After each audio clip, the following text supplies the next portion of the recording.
Hi, this is Ed Keating with Cannabis Media, and I'm back again to give the roundup of what happened in licensing, looking back over the last 12 months.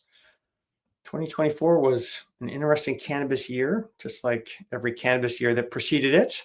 We had a presidential election, we had state referenda, slow moving rescheduling process, and through it all, the regulators continue to issue licenses, fines, recalls, etc. So we're going to take a look at some of the key things that we thought happened last year.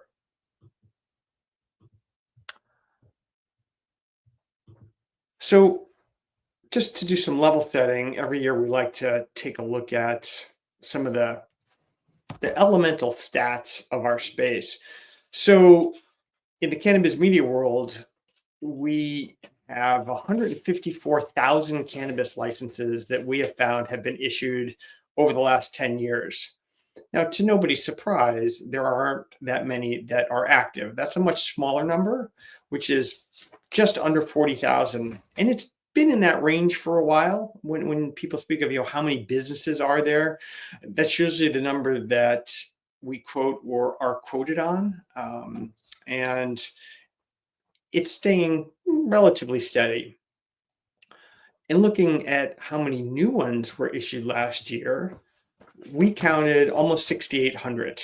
And what's slightly significant about that is it's slightly up from last year, although way down from 2022, where almost 9,000 licenses were issued. So last year was just over 5,132. So definitely what you call a bit of a bounce back.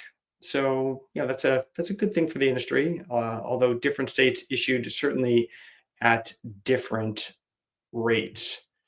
So next, I want to cover just a few what I call sort of overview stats and backgrounds to help everybody see ideally what we've seen here at Cannabis Media.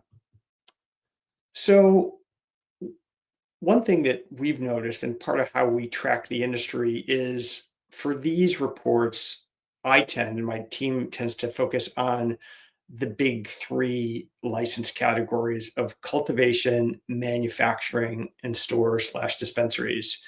Those account for, I think, at least 90% of the licenses that are issued. Some states, that's all they issue.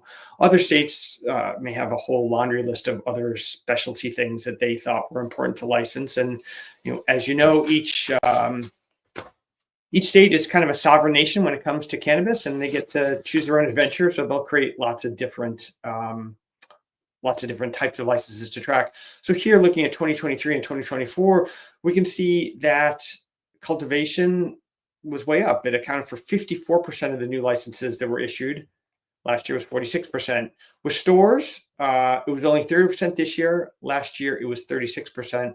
And then lastly, with manufacturing, it was 15% this year, 18% last year. So obviously, when everything sums to about 100%, when something like cultivation zooms up, it's going to shrink everything else that we see.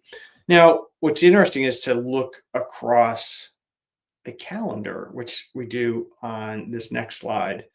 So there's that purple mountain in the back. That would be the cultivation licenses. And we dug into this, and we talk about this in future slides, that a lot of this happened in Michigan this summer. And it's just a little surprising given that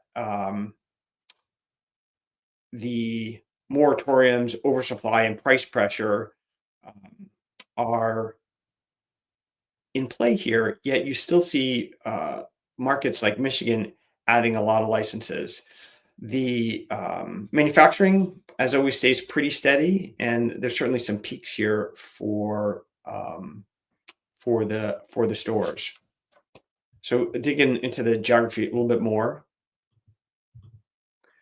these are the regions that we have. Just a way to sort of simplify the world a bit. And while every state really is its own market, it is useful to look at regions because sometimes you'll see trends there that are helpful from just an analytical standpoint. like, the Southeast is pretty unique compared to other regions, and we'll see that ahead. So this shows the new licenses that were issued by region, by year. So we can see some of these giant spikes here, and a little bit of it is every dog has its day, every region has its day. So here in the Southwest, that big spike is really driven by the early days of Oklahoma, which we all know um, issued more licenses than really any other state. But also back here, there was a lot going on in the West. That was probably California. Now, as we look at uh, you know the Northeast, we can see that things have started to tick up. That's probably driven largely by New York State, and then here in the Southeast, which is mostly compromised or comprised of limited licensed medical markets. They're not issuing a crazy number of licenses. So, just a different perspective in terms of how the markets are growing in terms of where new licenses are coming in. So, taking a look at the leaderboard of new licenses based on how cannabis media has tracked these, Michigan was at the top, and right behind we've got New York, Oklahoma. A lot of these are really actually kind of renewals, but they show up as essentially a reissuance. So that's why there's so many there. Oklahoma's total licenses have continued to shrink, and it looks like they're adding a lot, but they're also taking a lot out. What I did want to share, though, is the license composition. So Michigan, as we talked about, driving that big spike we saw on that slide, 78% of their licenses last year were cultivation. Only 14.5% were stores, and then the rest were manufacturing. New York was a whole different animal. Only 17% cultivation, a ton of stores, 17% manufacturing, and then 26% all sorts of other activities. They've got lots of different types of licenses that cover different activities that some states don't license, or they might be like an implied license. So, once again, a little bit of the choose your own adventure element there, but you can see how each state is different. And it's certainly one of the challenges of being an operator, and also a challenge of, I'd say, being a multi-state operator too, where you've got all sorts of different pressures as you go across these state lines. So let's move on to take a look at some specific activities. Earlier, I talked about we look at the big three, and that's where we'll focus here. So this is a graph that we've done, I think, for the last 4 years of how many cultivation licenses have been issued. And that big purple one was, way back when lots of states were issuing tons of licenses. So that was back in 2021. You can see it's somewhere close to 9,000 cultivation licenses. The next year, I think it definitely dropped here in the yellow, down below 4,000, and then the year after it was even lower, and then finally we sort of bounced back a bit here in 2024. Not a surprise. I mean, anybody who's been reading industry research will understand this. I think Whitney Economics summed it up well a few years ago when they said there's enough canopy in California and Oregon to cover the whole United States in terms of need. So in some ways, everything else may seem superfluous. So that's just another perspective on this. But obviously, there were a lot of licenses that were issued in the past, and probably more than we need, and that led to some of those moratoriums and whatnot that I spoke about before. In terms of cultivation licenses issued, here's some of the big numbers in the big states. So it was Michigan, those Oklahoma renewals, but also California, New York, and others, issuing licenses as well. I will point out this bottom point is that cannabis media tracks the licenses, and we also do our best to track the facilities. So by what we mean, or how we define a facility, is it's a business that has more than one license, but it's owned by the same company. So for example, some of the farms in California, back when those first licenses were issued, many were racking up 100, 200, even 300 licenses because they were relegated to small licenses. So it looked like the license count was enormous, and it was, but the number of farms was a different story. Like if you had a salesperson and you were sending her out to sell them, fertilizer, that big giant 300 licenses wasn't 300 leads for them. It was one. There's one farm. You could reach it ideally with one phone call, one email, or one drive by in the car. So we've tried really hard to track that, and it's especially true in the area of cultivation where you do see more situations where people are just adding more licenses or more canopy. Jumping to manufacturing, a lot less licenses were issued, or fewer licenses were issued. It's just not as volatile an area, if you'll excuse the pun there, in terms of number of licenses issued. It definitely tends to be much more steady state. Here in New York, as they're pushing to get their program up and running, really generated a lot of licenses from last year, with Michigan the only other state that hit triple digits. And the number of facilities hardly changed at all. I mean, I think it's like a fraction of a percentage. So definitely a stable part of the value chain. I see Bryce just asked a question. It would be nice to see a contrast graph between licenses issued versus operating. I agree. It's hard to get operating information. Stores, it's way more prevalent, where that can be tracked. You can see if their menus are up and running, et cetera. But trying to find out if, for example, all the cultivation that people have is in use is very challenging, because maybe they have licenses that they're just sort of holding and not using. So we have not found a good source for that, but I'd be happy to have a conversation with somebody who could give us some suggestions for better ways to track that on the stores. I think we're all doing a good job, but the further you get away from customer touching licenses, the harder it is to determine who is actually operating. But definitely a great question, and if you will, sort of an area for future research. So stores and facilities. This is another area where we see states issuing 2 licenses for the same activity.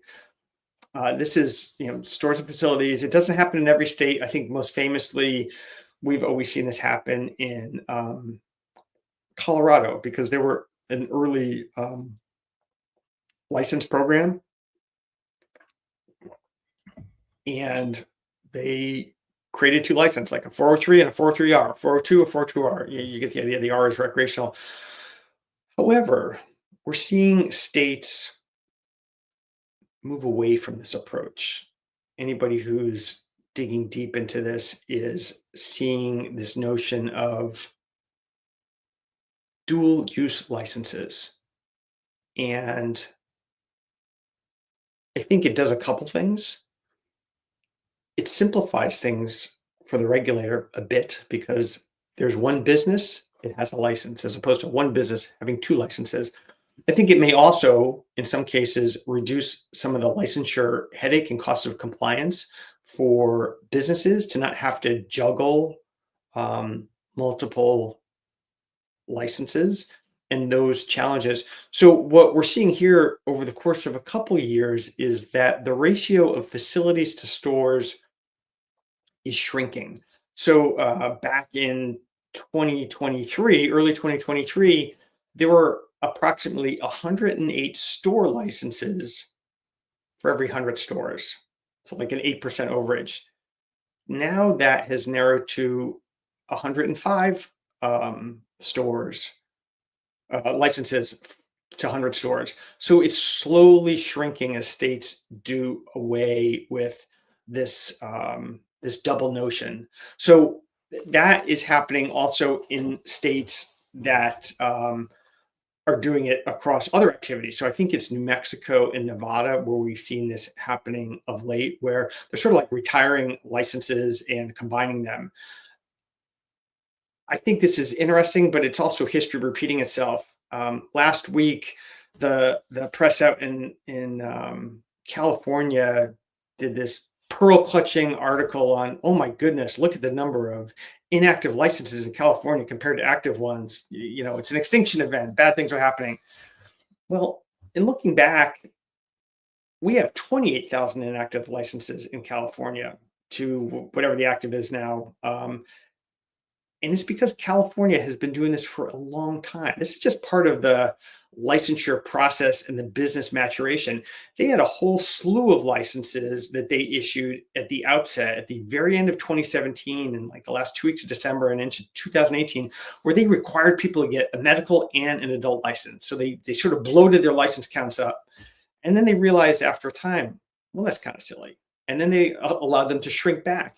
And everybody's like, oh, we're losing licenses. Licenses are disappearing. Well, a license is really only one proxy of the industry. It's an important one, and for cannabis media, it's what we've been tracking forever.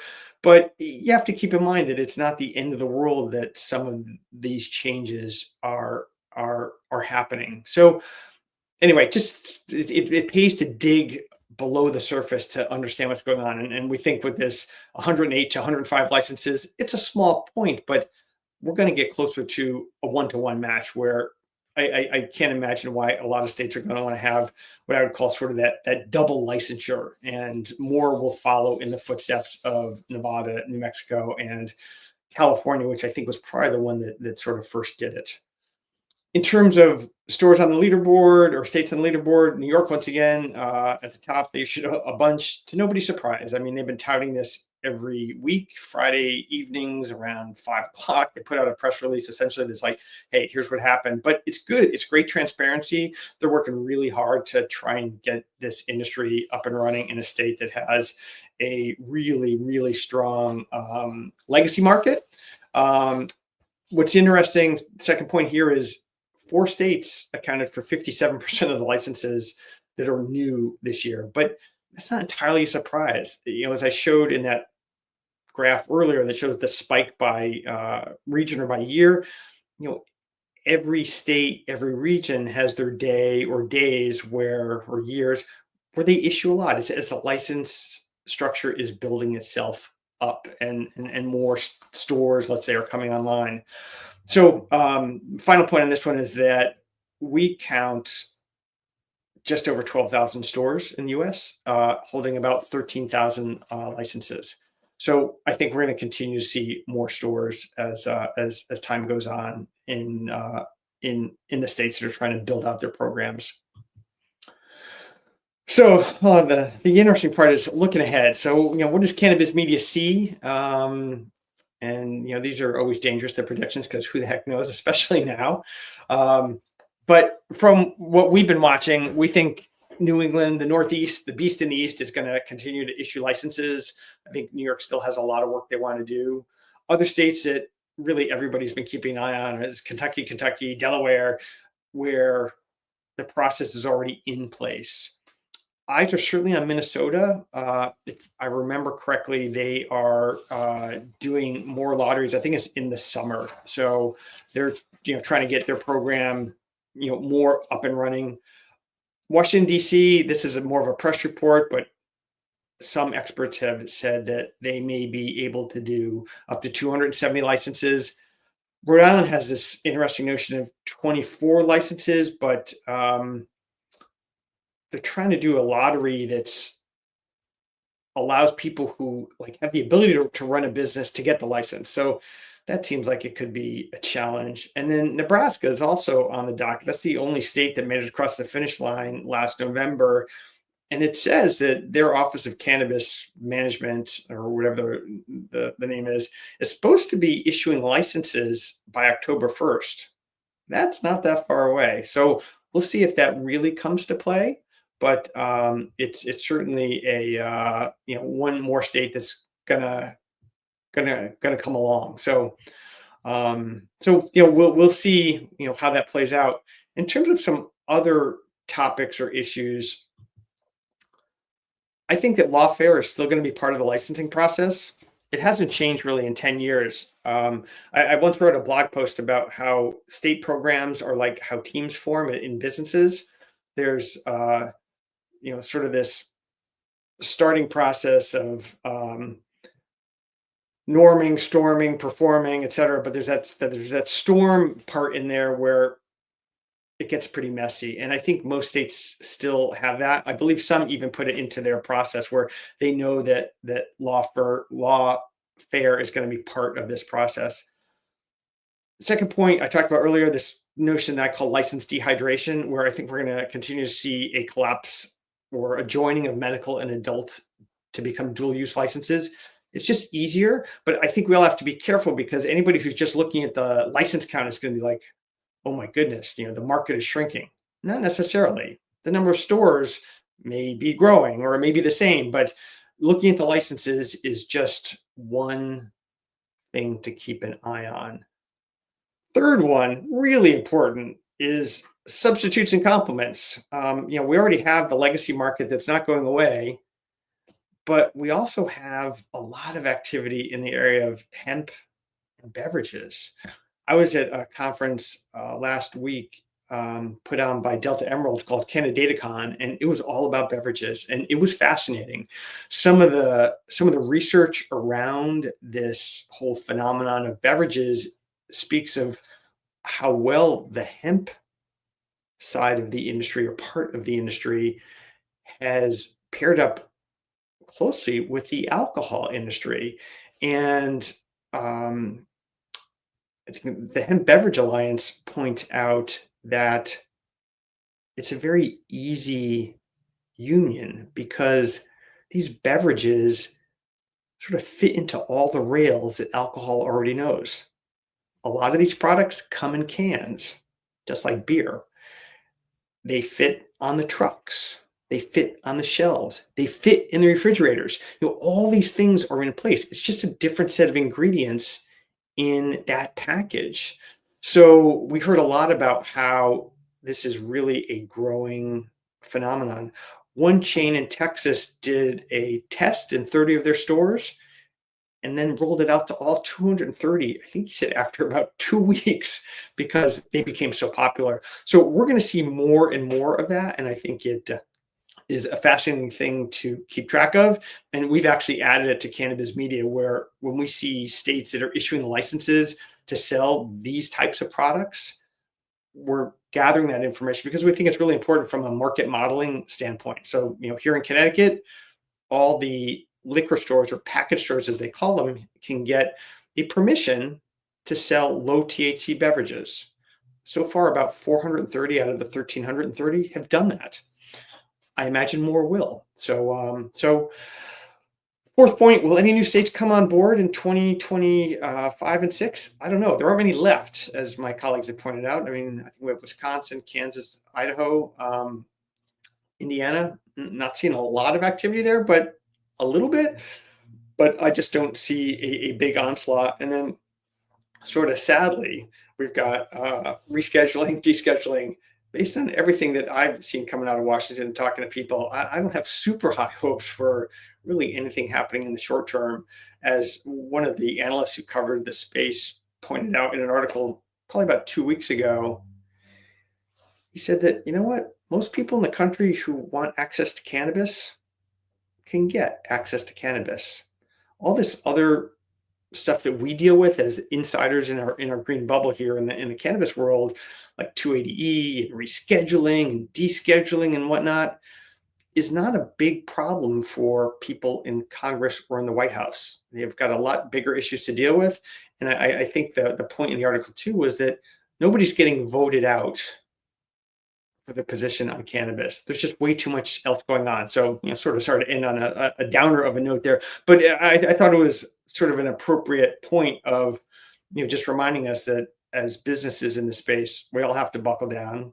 We're going to have to really continue to work on profitability and, really support each other as well as we navigate the next couple of years, which I think are probably going to be pretty challenging.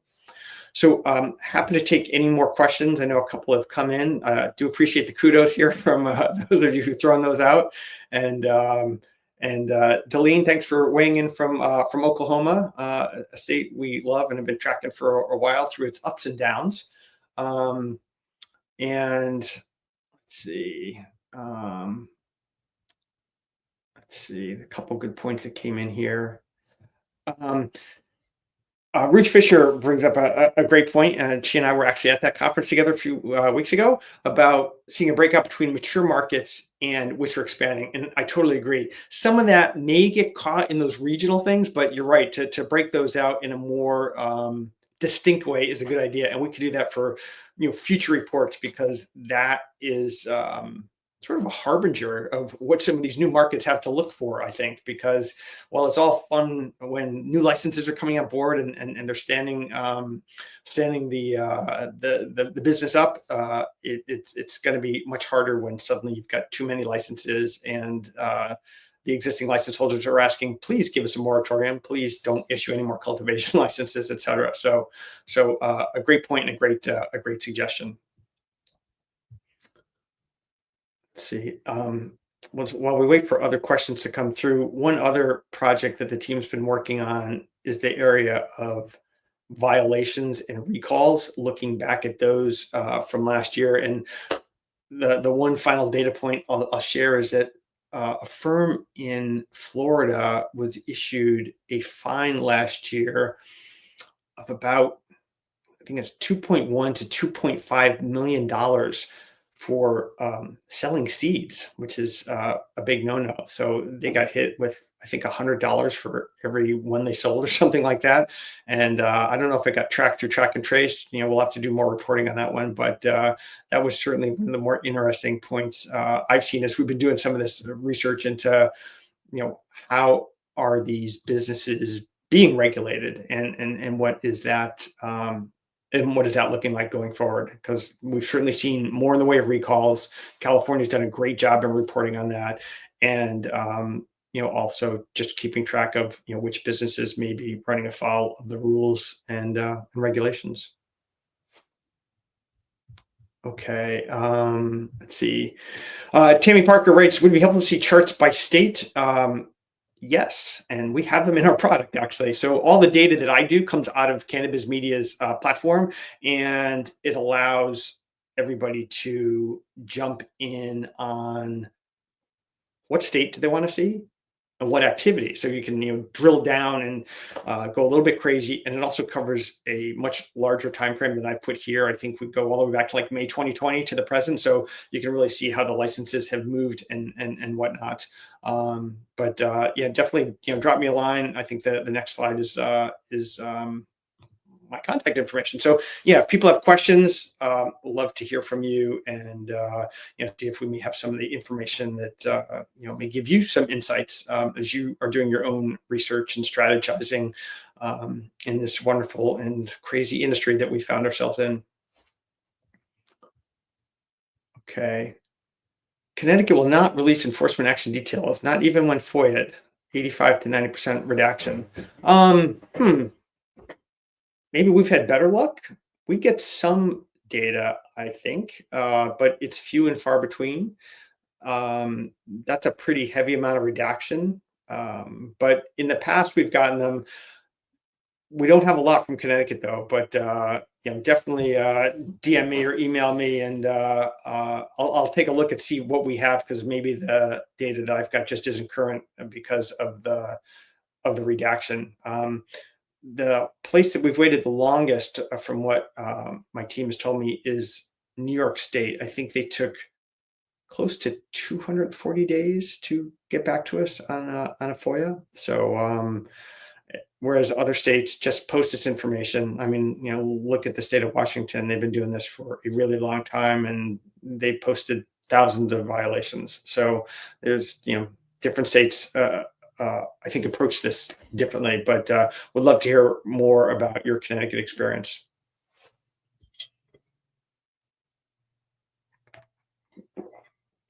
Oh, hey, thanks, Teresa, about the violations. Yeah, we think it's really important. We know that some people look at these violation notifications as leads, especially like if somebody has a let's say a metric problem or an inventory problem or a security problem. It's just a way to really sort of help people make sure that they are staying out of harm's way, because a lot of these are probably avoidable. And from what we've seen, and from work I've done in other industries, like in safety and ocean and whatnot, you really need to have good standard operating procedures and things like that to make sure that you're not running into problems. And even, like, I know in the safety space, they have things that they track, like accidents, which nobody wants to happen, but they also track near misses where something almost occurred. And that's just as important as, or highly important, like an accident is, because it's something that can be hopefully improved upon. And I know with all the great firms out there doing SOPs like Simplify It and others, people can really keep an eye on, ideally, what may be best practices, so that they don't run afoul of the regulators, and the inspectors. So great point, and we will keep those coming, as long as our the license holders out there continue to cross that line, and unfortunately get caught for running afoul.